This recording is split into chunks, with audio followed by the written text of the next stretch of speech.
Chapter 30. A few paces along, Dan and Malou soon realised they were walking over sand while their feet stepped in only inches of the water that apparently covered the entire area. It was as if the ocean had encroached into the land and had left a thin film of water over the ground for miles around.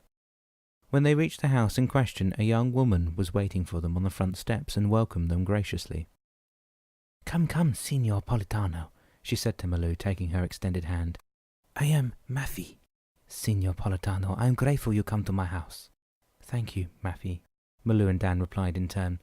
Stepping inside the nicely furnished room which they gathered served as a lounge room, the couch and chairs near the terrace windows at the back of the house was strewn with colourful cushions, and there were embroidered napery over the coffee and side tables. The freshness of the breeze blowing through the house was inviting and somehow calming. Dan looked around him at the simple but well-appointed decor and wondered if one day he would be able to come back to this place, wherever this place was. "Where are we?" he asked Maffy. "I am Maffy, Signor Politano." "Thank you, Maffy. This is a wonderful village." "This is my home, and we are in Sinamassa, Signor Politano. But come and sit down. I will have coffee served shortly." Sitting down on the couch beside Malou, Dan smiled at their hostess. "Thank you for your hospitality, Maffy," he said. "You have lived here long?"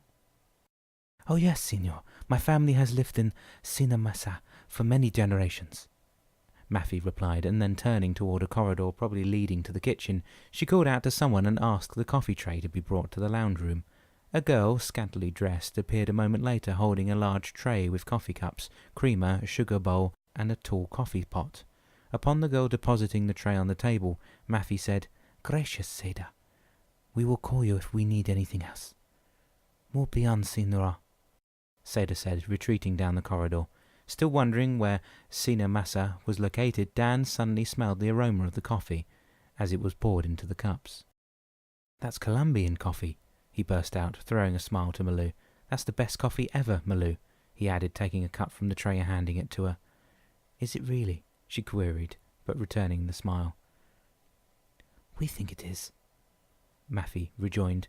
"In Colombia we drunk nothing else."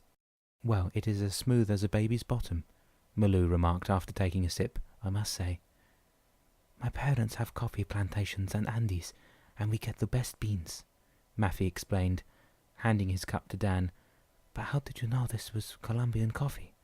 "That's a long story, Maffy, but I grew up in Caracas, and my parents always served Colombian coffee in our house, and I just remembered the aroma when you poured the coffee. It smells so good."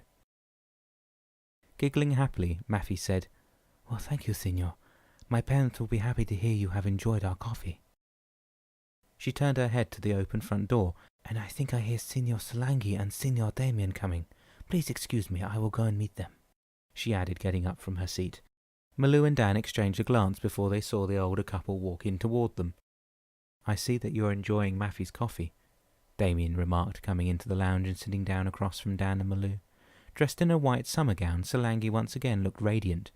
"She looks really like an angel against the sunlight," Malou thought while smiling at her old friend as she was taking a seat in a chair beside Damien's. "And I saw that you trusted the guiding hand, Dan. You came off the boat without much hesitation," Solangi said, putting the book on the coffee table. "If a child could trust enough to play in front of the house while standing on water, I thought I should be able to do the same and trust the guide." "But you recalled the words written in the book before you stepped out on the boat, didn't you?" Damien asked. "How did you know?" Dan countered, wide-eyed. "Ah yes, always a wonder to us all how someone could read your thoughts, isn't it?" Damien said.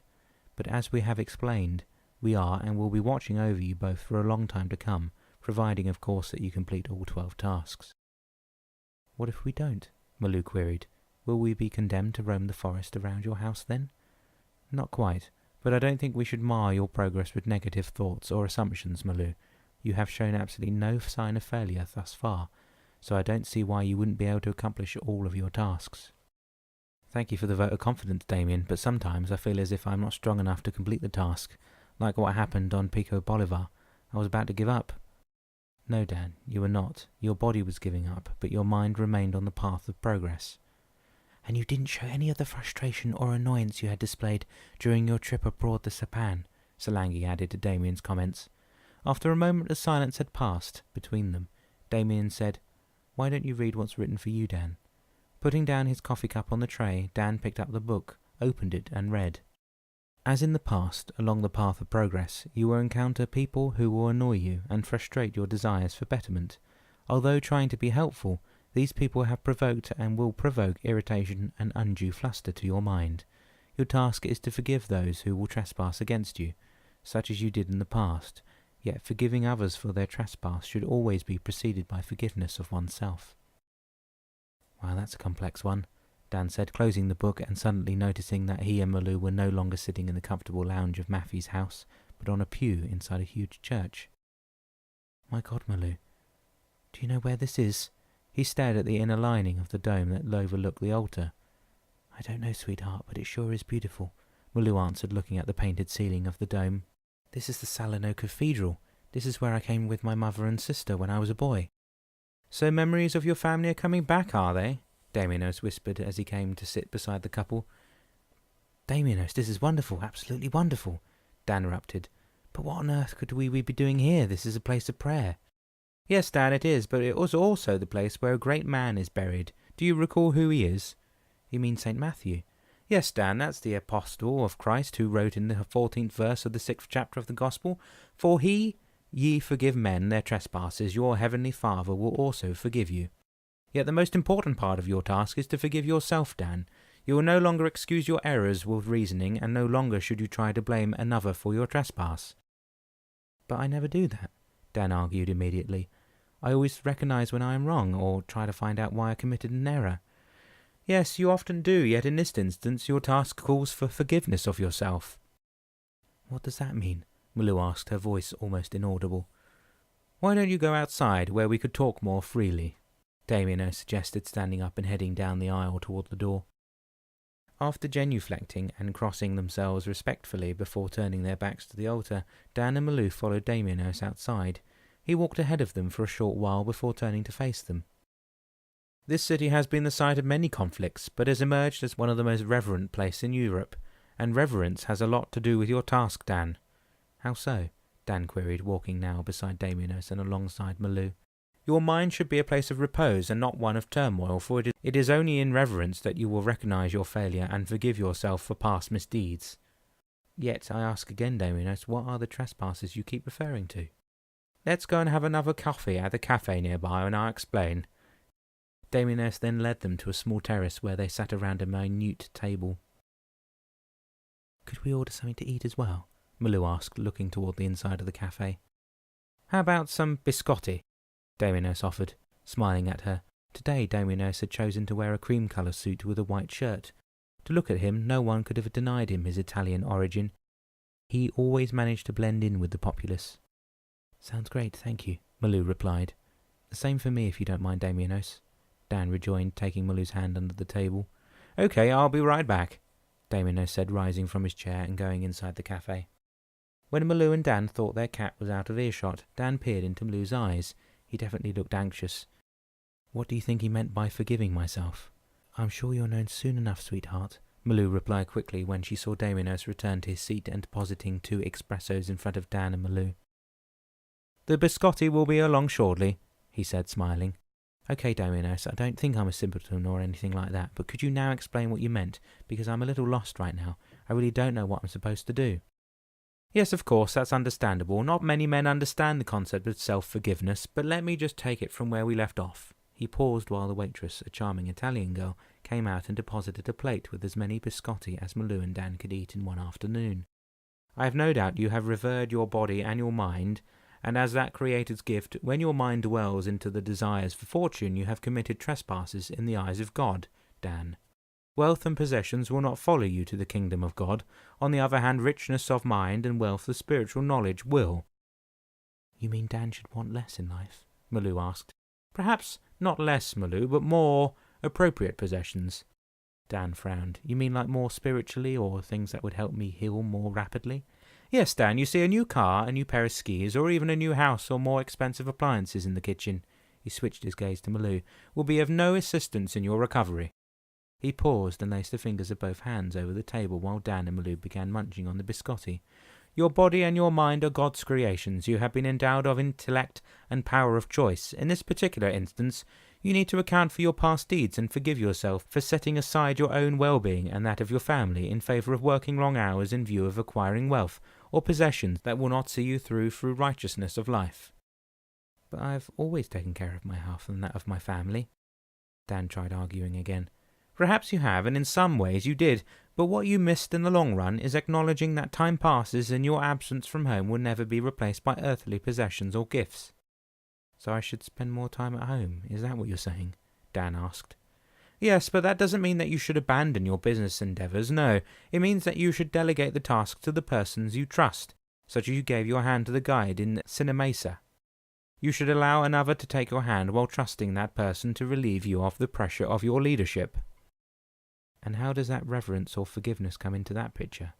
Well, once you have accepted the fact that you may not be able to be the one-man band that you have been thus far, and you need to rely on someone else to assist you, then you will be able to turn your mind to your own self, which in turn will lead you to recognize everything you have missed in life.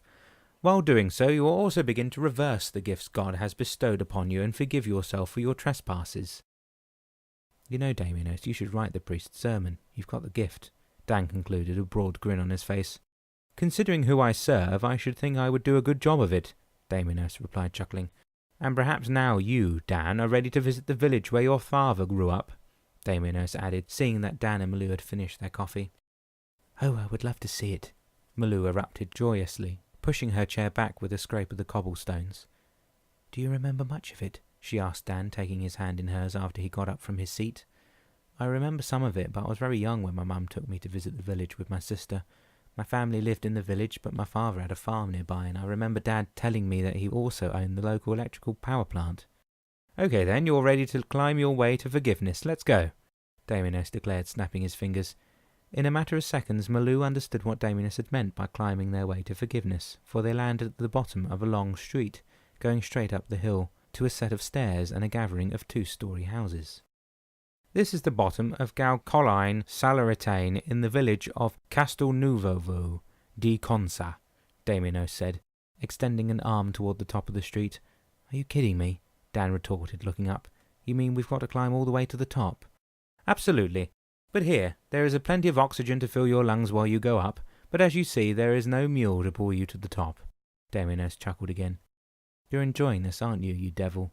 Dan snapped, yet a smile appeared on his lips. Just remember where you are, Dan, and both of you should watch your steps as you go, for there may be unseen obstacles up ahead. Dan nodded to Damianos, and taking Malou's hand, he said, Okay, let's get on with it. The first few minutes of their walk up the hill were spent in silence, but somehow every step began to be more laborious. The incline was steep, and the sun beating on their faces was unrelenting.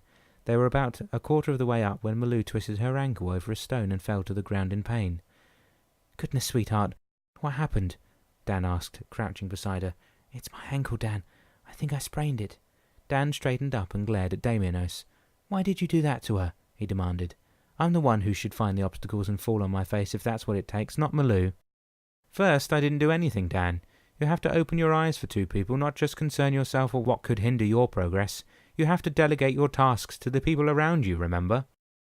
Yeah, I remember all right. I remember that I'm the one who should accomplish these tasks. Stop it, Malou cried out, trying to get up. I've tripped on a stone, for goodness sake. It's not the end of the world. Exactly, Malou, Damianos began. And I shouldn't have blamed you for her fall. I get it, Dan said to Damianos, shaking his head and wrapping an arm around Malou's waist to help her up and continue the climb. Okay, do you want me to lead the way? Damianos asked. Would you mind? Dan said, looking down at his feet and at Malou's ankle. It was beginning to swell. All right then, Damianos said, passing in front of the couple. And by the way, that's what delegating is all about, Dan. Let someone else take the lead. Yeah, go on then, before we die of thirst.